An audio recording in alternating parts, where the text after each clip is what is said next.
Welcome to Tucker Carlson Tonight. Last night on this show, we told you about what may be the single most extreme and disruptive piece of legislation ever to gain widespread support in the Congress in the history of this country.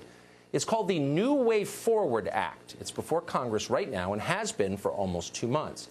And yet so far, it has been essentially ignored by the country's major media outlets, which are either too embarrassed of it or too ignorant to cover it. That's a disservice to you because it's nearly impossible to describe just how radical this bill is. If passed, it would remake our immigration system for the express purpose of helping foreign-born criminals live here. The bill would allow people who've committed serious felonies in other countries to move to the United States legally. It would make it nearly impossible for federal immigration officials to detain immigrants, no matter how potentially dangerous they are. And perhaps most infuriatingly and remarkably, it would require taxpayers to transport deported criminals back into the United States. In other words, you break our laws, you hurt our people, we'll send you a plane ticket. We'll pay for you to come back. It's utter and total insanity. And yet it's very popular in the Democratic Party. So far, this bill has 44 Democratic co-sponsors. On the screen is a list of some of their names. Some of these people you've heard of before. Alexandria Ocasio-Cortez, Ilhan Omar, Rashida Tlaib. They're celebrities, but some are obscure. Earl Blumenauer, for example, has represented Oregon for decades. Before this, he's maybe been best known for running the Congressional Bicycle Caucus. And yet, all of a sudden, out of nowhere, Blumenauer has decided to wreck the country. Now, we'd like to talk to Earl Blumenauer on this show. We'd like to hear why he supports this bill. We'd like to talk to any of the people who've co-sponsored it. We reached out to many of them today to come on and defend their views. But not one of them agreed to come. Why? Because they're cowards. And yet we think you ought to know what they're doing. Here's the bill's primary sponsor, Jesus Garcia of Illinois, after introducing the bill. Garcia said this. This is not a radical project. We are simply asking for a fair shot and the opportunity for immigrants to stay in the country they call home. A New Way Forward does just that. It would end mandatory immigration detention, end the automatic pipeline to deportation through the criminal justice system. It would end deportation for people who have had contact with the criminal legal system. It would end the practices of local police engaging in immigration enforcement and the increased ever-policing of communities of color. It would decriminalize immigration. This is not a radical project. Of course, the opposite is true. The bill is completely radical. It would transform America into a place you don't recognize. Many of the sponsors of this bill come from the fringes of the Democratic Party, as you would expect, but not all of them do. Consider Congressman Andy Levin. Levin represents the suburbs north of Detroit. Levin's district leans blue, but it's still essentially bipartisan. Voters there went for Hillary Clinton, for example, by just 8 points. So there's no chance a majority of Andy Levin's voters want to send plane tickets to armed robbers in Guatemala so they can move next door.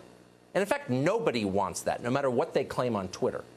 Yet Levin is trying to do that right now. And that's what's scary about this bill. It's happening in the dark. No one's talking about it. Those who are dismiss it as unlikely. It'll never happen. And that's a mistake. Things change fast in modern America. On issue after issue, from ending the Second Amendment to banning biological gender to the open and aggressive racism of identity politics, yesterday's extremism has become today's Democratic Party platform. That's how it works now.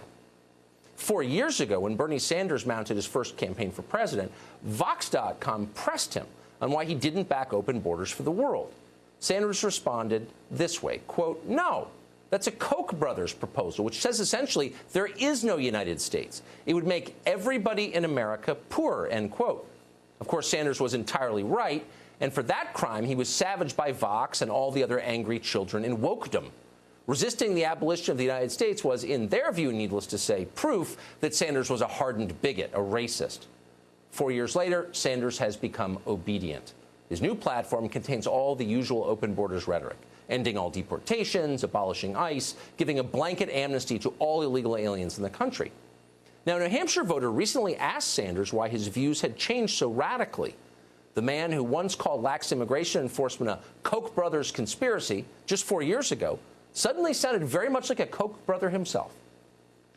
We have 11 million undocumented here. Many of those workers, by the way, are being exploited right now. You know, Trump wants to throw everybody out of the country. If he threw out people out of the country, the price of food in this country would skyrocket. Who do you think is picking the crops and planting all over this country? Who's picking the crops? Actually, machines are picking most of the crops in this country now and planting them too. Bernie's almost 80 years old, and apparently nobody told him that. But either way, it is still shocking to hear that explanation from a self-described socialist. So yes, workers are being exploited, but think about what avocados would cost if citizens had to pick them. It's nauseating. Now, Sanders isn't stupid. He has to know his party's turn on immigration hurts workers and the country, but he desperately wants to be president of the United States. So he goes along with it. You're seeing quite a bit of this, by the way. Joe Biden, who's supposedly the most moderate man in politics, old Uncle Joe, now is pushing for illegal aliens to get off on DUIs. Watch. You only arrest for the purpose of dealing with a felony that's committed, and I don't count drunk driving as a felony. The confused ravings of a fading old man? No, hardly. They all think that way now. If Democrats win the 2020 election, some version of the New Way Forward Act will likely become law. Once again, keep this in mind. Things move fast in this country, so be ready.